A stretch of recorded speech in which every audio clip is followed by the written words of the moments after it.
Pour un petit tutoriel pour l'utilisation de Firecaster sur le site AriaFire qui fournit le service donc pour les tiers. Donc Firecaster, ça sert à simuler la propagation d'incendie et de fabriquer des scénarios d'aide à la décision en incendie en faisant de la cartographie du futur du polygone de front de feu.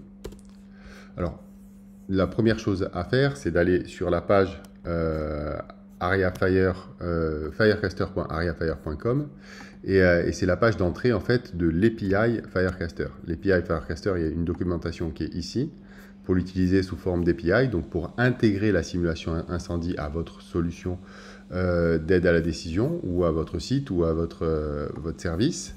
Mais il y a aussi un site de démo qui montre un peu de manière la plus simple possible les capacités du site. Alors, la première chose à voir, c'est les boutons. Ici, on peut choisir les modèles de propagation. On va utiliser Rothermel qui est un standard. Là, c'est pour mettre un point d'allumage. On peut en mettre un ici, par exemple. Et ici, c'est pour faire un front de feu. Donc, pour partir non pas d'un point d'allumage, mais d'un front. Donc, on peut faire ça comme cela. Donc, il faut boucler jusqu'au dernier point. Ici, c'est pour ajouter 20 minutes à la simulation. Là, c'est pour choisir la direction et la vitesse du vent. On peut sélectionner la date. Donc, cela ne va pas chercher automatiquement la météorologie, vu qu'on l'impose ici. Ce serait dur il est plus simple d'imposer une météo par rapport à la météo observée, plutôt que d'utiliser des prévisions qui ne sont pas forcément très localisées au moment de l'incendie. Et ici, on choisit le modèle, la quantité d'humidité dans le combustible. Là, la température ambiante. Et ici, c'est pour fabriquer des barrières de combustible. Un clic, deux clics pour terminer. Un clic, deux clics pour terminer. Et ici, pour mettre une zone d'autres combustibles. Donc, on peut dessiner comme ça un polygone. Alors, le type de combustible, on peut le choisir là-dedans. On va mettre, par exemple, ici des roches nues, mais on peut mettre de la lande des broussailles, ici. Donc, on choisit lande des broussailles, on resélectionne l'outil, hop, hop, hop, voilà. Et là, ensuite, on peut lancer une propagation. Alors, si on appuie sur plus 20, ça rajoute 20 minutes de propagation. Donc, c'est 20 minutes de propagation.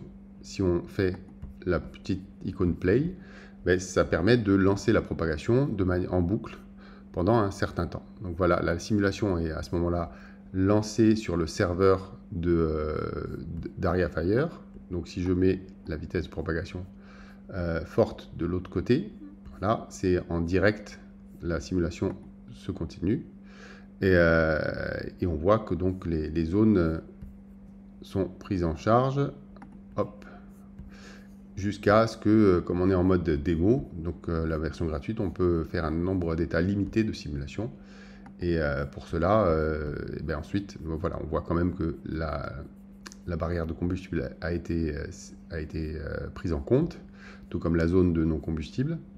Il faut savoir qu'il y a un lien ici qui s'affiche, qu'on peut copier et l'envoyer par mail à qui on veut. Et si on appuie là-dessus, donc c'est le temps de chargement, fait qu'ensuite on peut récupérer une simulation faite par quelqu'un quelque part.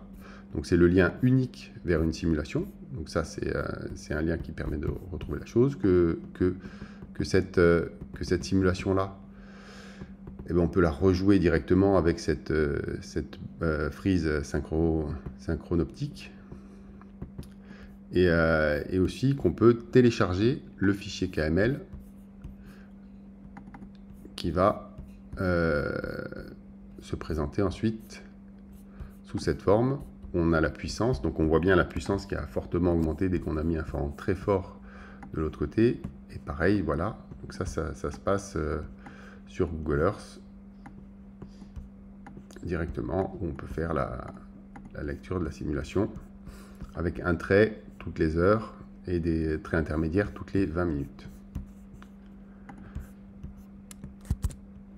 Alors, cette simulation-là, c'est sur des données qui marchent n'importe où en Europe, hein.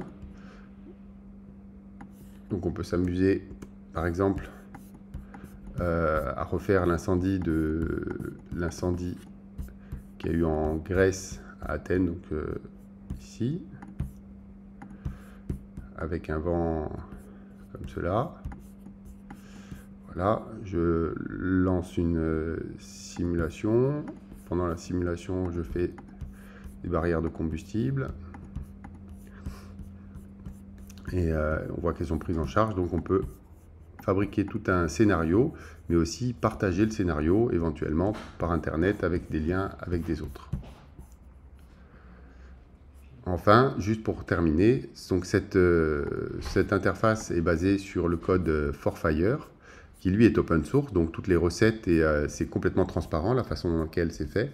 Néanmoins, ce coffre AriaFire, c'est surtout la possibilité d'avoir cela hébergé sur un serveur qui réalise la simulation. Donc les simulations sont réalisées sur les serveurs AriaFire, et tout cela en moins de 10 secondes, vous avez vu, pour une simulation à la résolution métrique. Sur le site de démo n'est qu'un exemple, parce que l'objectif, c'est surtout de pouvoir intégrer cette solution chez vous.